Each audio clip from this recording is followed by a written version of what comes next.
दोस्तों, क्या आप भूतों में बिलीव करते हैं? अगर आप नहीं करते हैं तो आज की ये हिंदी स्टोरी के बाद आप भी भूतों में विश्वास करने लग जाओगे, क्योंकि आज मैं आपको इस कहानी, ऐसी खतरनाक और सच्ची भूतिया घटनाओं के बारे में बताने वाला हूं, जिसके बारे में सुनकर आप भी सोचने के लिए मजबूर हो जाएंगे कि क्या इस दुनिया में सच में भूत होता है या नहीं। दोस्तों, ये कहानियां को मन से बनाई गई कहानियां नहीं है, बल्कि ये सभी कहानियां असली में घटित हुई है।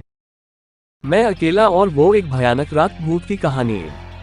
दोस्तों, मैं उस रात को कभी नहीं भूल सकता। उस खौफनाक रात में जो मैंने महसूस और जो मैंने देखा, उसके बाद शायद ही कोई जिंदा बचता, लेकिन मेरे अल्लाह की वजह से मैं बच गया। अगर मैं उस दिन को अपना दूसरा जन्मदिन भी कहूँ तो कुछ गलत नहीं होगा। ये बात है शिमला की, जहाँ मैं अक्सर घूमने जाया करता था, और इस बार भी मैं वही जाने रहा था। अपनी कार में बैठे मैं वह के सुहावने मौसम और हसीन वादियों के सपने देख रहा था। रास्ता काफी लंबा था, तो मैं बस अपनी कार चलाता ही जा रहा था।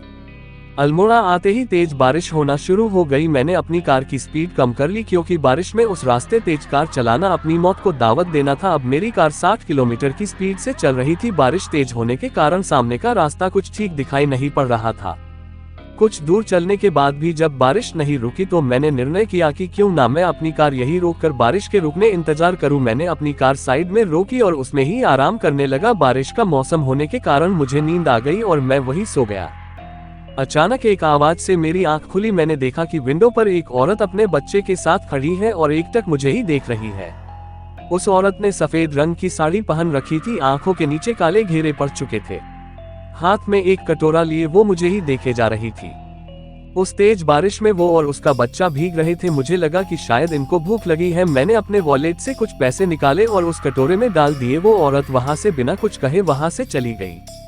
मैं अपनी कार से नीचे उतरा और उस औरत का पीछा करने लगा। मैंने देखा कि उसने एक दुकान से कुछ खाने के लिए लिया और एक कोने में जाकर खाने लगी। मुझे वो थोड़ा अजीब लगा। मैं उस औरत के पास गया और बोला, तुम्हारा कोई घर नहीं है? और ये तुम अपने बच्चे के साथ इतनी बारिश में यहाँ क्या कर रही हो? औरत ने मेरी तरफ एक अजीब सी निगाह करते हुए कहा, नहीं, मेरा कोई घर नहीं है, मैं यहीं सड़क के किनारे रहती हूँ। मैंने उससे कहा कि अच्छा ठीक है। उस औरत ने फिर मुझसे पूछा, साहब क्या आपकी गाड़ी खराब हो गई है? मैंने कहा, नहीं, इतनी तेज बारिश में आगे जाने से अच्छा मैंने यही रुकने का फैसला किया है। औरत ने पूछा कि साहब आपको कहाँ जाना है, मुझे बताइए। मैंने कहा, मुझे शिमला जाना है, लेकिन ये बारिश अंडस्को। उस औरत ने कहा कि साहब आप एक कच्चे रास्ते से जा सकते हो जो सीधा शिमला की तरफ जाता है। मैंने हैरानी से पूछा, तुम्हें कैसे पता? औरत ने कहा कि मैं ये कई सालों से रह रही हूँ, इसलिए मुझे ये के सारे रास्ते पता है। आप मेरी बात मानिए, उसी कच्चे रास्ते से चले जाए। मैंने उस पर भरोसा कर लिया, ये सोचकर कि शायद इसे यहाँ के रास्ते पता हैं। मैं अपनी कार में बैठा और कच्चे रास्ते की तरफ चलने लगा। मैंने ये रास्ता पहली बार देखा था, क्योंकि जब भी मैं यहाँ आया था सड़क से ही गया था। मैं धीरे धीरे आगे बढ़ने लगा। रास्ते के बीचों बीच आकर मेरी कार अचानक रुक गई। उस सुनसान रास्ते में मेरे अलावा और कोई दिख नहीं रहा था, और ऊपर से गाड़ी भी खराब हो गई। मैंने सोचा कि कहीं मैं गलत रास्ते तो नहीं आ गया। इतना सोच ही रहा था कि तभी मैंने देखा कि अंधेरे में दूर एक साया खड़ा है। मुझे लगा कि शायद मेरे अलावा कोई और भी यहाँ फंस गया है, और वो साया धीरे धीरे मेरी तरफ आने लगा। लेकिन जब मैंने उसे देखा तो मेरे पसीने छूट गए। मैंने देखा कि ये तो वही औरत है जिसने मुझे ये रास्ता बताया था, लेकिन वो मुझसे पहले यहाँ कैसे पहुँच सकती है? मैं उसे देखकर बहुत डर गया। वो औरत मेरे बहुत करीब आ चुकी थी और एक अजीब सी निगाहों से मुझे देखते हुए बोली, साहब क्या हुआ? गाड़ी खराब हो गई क्या? मैंने कहा, नहीं, ऐसा कुछ नहीं है, तुम यहाँ मुझसे पहले कैसे आ गई? उस औरत ने हंसते हुए कहा, मैंने कहा था ना साहब, मैं यही रहती हूँ और मुझे यहाँ के सारे रास्ते पता है, मैं कहीं भी आ जा सकती हूँ। इतना बोलते ही वो औरत गायब हो गई। अब तो मेरे हाथ पैर कांपने लग गए। मैंने जल्दी से अपनी कार ठीक करने की कोशिश की और उसमें बैठ गया। अल्लाह का शुक्र मानकर मैंने कार स्टार्ट की और चलने लगा। कुछ ही दूरी पर चलने के बाद मेरे होश उड़ गए। मैंने अपने फ्रंट मिरर में बैक सीट पर उसी औरत को देखा। गाड़ी रोककर जैसे ही मैंने पीछे देखा, वहाँ कोई नहीं था। मुझे लगा शायद ये मेरा वहम है, और फिर से अपने रास्ते चल दिया। लेकिन इस बार तो वो औरत मेरे साइड वाली सीट पर ही आ गई और मुझे देखकर जोर जोर से हंसने लगी। उसने मुझ पे अचानक हमला कर किया, लेकिन वो चिल्लाकर पीछे हट गई।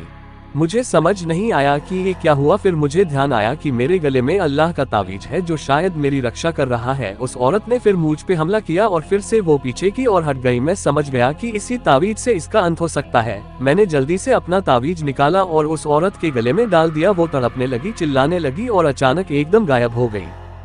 मैंने बिना कोई सोच विचार किए जल्दी से अपनी गाड़ी स्टार्ट की और वापस रोड की तरफ आ गया। तब तक बारिश भी थम चुकी थी। मेन रोड पर आने के बाद मुझे एक बाबा दिखाई दिए जिनकी उम्र लगभग 60 वर्ष की होगी। जब उनको मैंने ये सब बताया तो उन्होंने कहा कि किस्मत वाले हो बेटा तुम जो बच गए, वरना उस कच्चे रास्ते पर जो भी गया है मरा ही है। मैंने पूछा बाबा कौन है वो औरत? उन्होंने बताया बेटा कई साल पहले उसी रास्ते पर उस औरत का एक्सीडेंट हो गया था, तभी से वो हर गाड़ी वाले को मार देती है। तुम्हारा नसीब अच्छा था जो तुम बच गए। बाबा इतना कहकर वहां से चले गए। अब मेरी शिमला जाने की हिम्मत नहीं थी, इसलिए मैं वापस अपने घर की ओर निकल गया। घर आकर मैंने सब कुछ अपने घर वालों को बताया तो सबने अल्लाह का शुक्रिया अदा किया। लेकिन फिर उसके बाद से कभी भी उस कच्चे रास्ते पर किसी और को वो औरत नहीं दिखाई दी। और इसी दहशत के साथ भूतिया कहानी भी समाप्त हो जाती है। ये हॉरर स्टोरी आपको कैसी लगी नीचे कमेंट में हमें जरूर बताएं। ऐसी और भी डरावनी कहानियां सुनने के लिए हमें सब्सक्राइब करें। हेलो दोस्तों, मैं हूं आपका अपना दोस्त सुनील। यहाँ मैं कुछ अनोखी कहानियों के साथ आपका मनोरंजन करूंगा। अगर आपको हमारी हिंदी स्टोरी कहानी पसंद आए तो हमें सपोर्ट करें और अपना प्यार बनाए रखें।